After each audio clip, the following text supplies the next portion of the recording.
살을 빼면 과연 혈당은 내려갈까요? 내려간다면 얼마나 내려갈까요?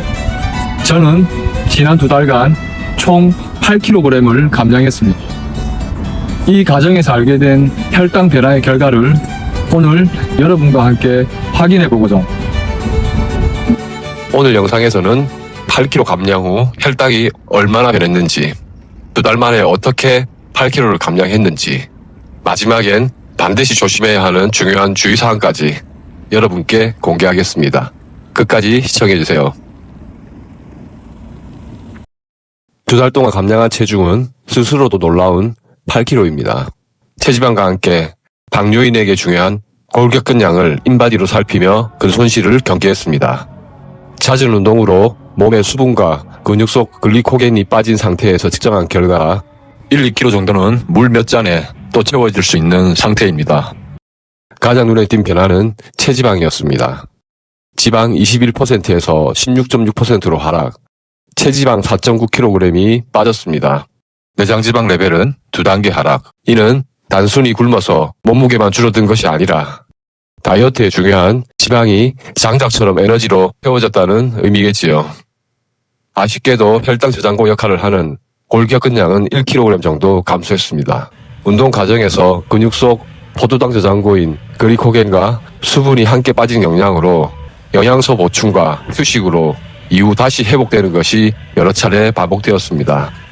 근육 성장 때 지방도 일부 증가하듯이 다이어트 중 일시적 근육 손실은 막는 것이 어려웠습니다. 그래도 이번 다이어트는 실질적인 근감소를 줄이고 체지방을 걷어냈다고 생각됩니다.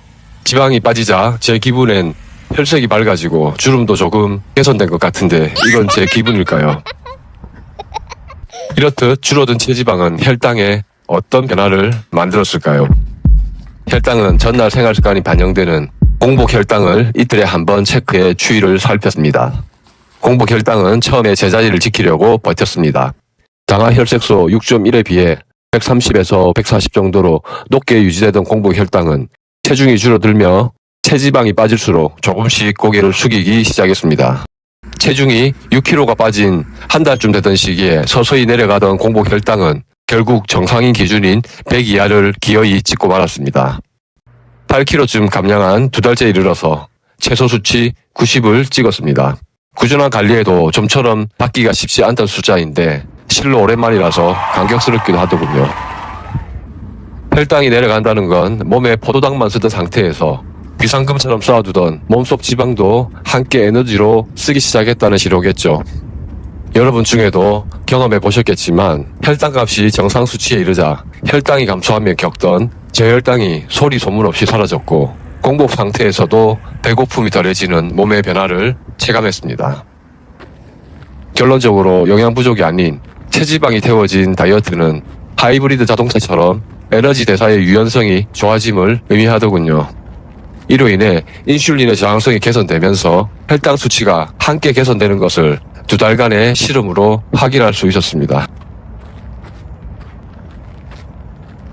혹시 이 결과는 제 몸에만 일어난 우연일까? 관련 논문들을 찾아봅니다. 미국에서 2013년 발표한 논문으로 5,000명이 넘는 당뇨 환자를 장기간 추적한 루거헤드 대규모 임상 연구를 확인해보면 체중이 줄고 특히 체지방이 감소할수록 혈당과 인슐린의 저항성이 함께 개선된다는 것이 논문의 설명입니다. 몸이 비상금처럼 쌓아두던 지방을 에너지원으로 쓰기 시작하면 혈당에만 의존하던 대사가 조금씩 정상으로 돌아오기 때문입니다. 이번 결과는 운이 아닌 제 몸이 정상적인 방향으로 개선된 것을 논문을 통해서도 다시 한번 확인할 수 있었습니다. 정말 브라보네요. 저는 어떤 방법으로 8kg를 감량했을까요? 극단적으로 음식량만 줄여 몸이 상하는 다이어트는 하고 싶지 않았습니다. 저는 식단과 유산소 운동은 물론 근육을 지키기 위한 근력 운동까지 함께 병행했습니다. 시간 제한 단식으로 아침은 유산균과 올리브 오일만 챙기고 공복을 유지했으며 점심은 일반식, 저녁은 탄수화물을 줄인 샐러드를 주로 먹었습니다.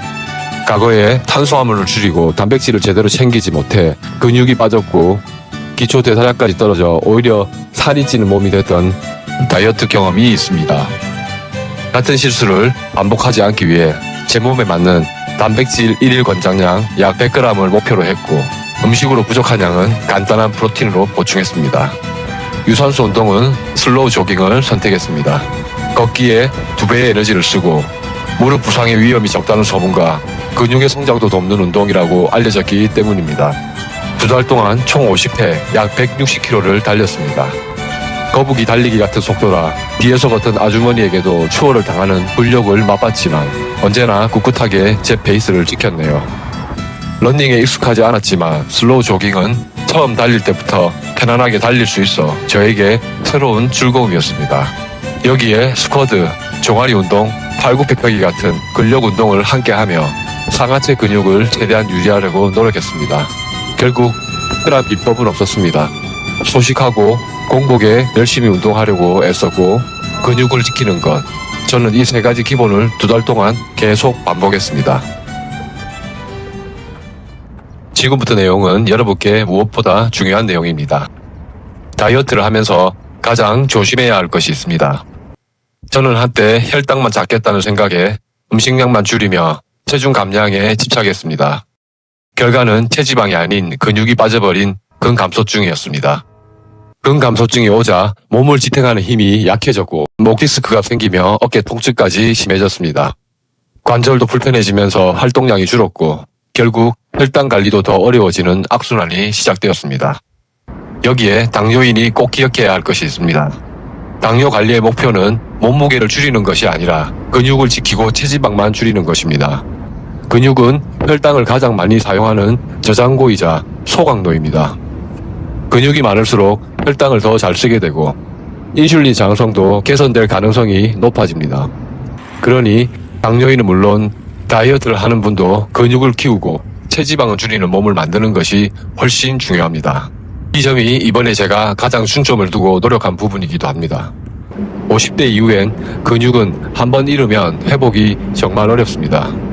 연금보다 소중하다는 근육은 노후 건강을 결정하는 가장 큰 자산입니다. 어릴 적 꼬부랑 할머니처럼 노후 활동의 엔진인 근육을 잃으면 모든 것을 잃는 거나 마찬가지이기 때문입니다. 여러분, 저의 지난 2개월간의 다이어트 과정을 어떻게 보셨습니까? 여러분께 도움이 되었을까요? 지속적인 혈당 관리는 식단만으로는 부족합니다.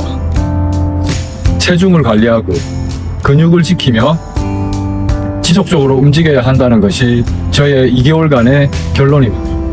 지금 다이어트나 혈당 관리를 하고 계신다면 숫자에 집착하기보다는 건강한 몸을 만드는 데 집중해 보십시오. 체중 감량과 혈당 감소가 따라올 것입니다. 시청하신 많은 분들의 다이어트와 혈당 관리가 성공하시기를 저도 응원하겠습니다. 다음 영상에서도 다양한 운동과 여러 식단이 체중 변화와 혈당에 어떤 영향을 미치는지 계속 실험해 볼 계획입니다. 구독과 알림 설정 잊지 마시고 다음 영상도 함께 해주세요. 끝까지 시청해 주셔서 감사합니다.